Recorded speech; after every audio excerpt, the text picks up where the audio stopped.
मित्रांनो, हा वाडा आपल्याला येळम या गावामध्ये पाहायला मिळाला. काय म्हणलात सर? कोणते? हैबतराव पाटलांचा वाडा आहे.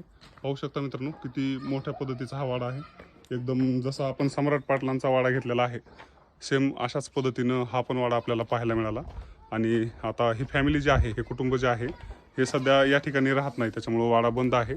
2 खिडकी आपल्याला फ्रंट साईडला पाहायला मिळतात. विटामध्ये वरचं नक्षीकाम झालेलं पाहायला मिळतं. आणि खूप सुंदर पद्धतीचा हा दिसणारा वाडा आपल्याला येळम घाट, जे की बीड जिल्हा तालुका बीड या ठिकाणी पाहायला मिळतं. एकदम डोळ्यांचं पारणं फिटेल अशा पद्धतीचा हा वाडा आज आपल्याला पाहायला मिळाला. तर चला, आपण नशिबवान आहोत. आपण पाहू शकलात, तुम्हाला पण हा व्हिडिओ पाहायला मिळाला. त्याचं खरं तर ह्या पाटलांना क्रेडिट आहे, कारण की सरांनी आपल्याला हा वाडा दाखवण्यासाठी इथं आणलेला आहे. Thank you so much sir.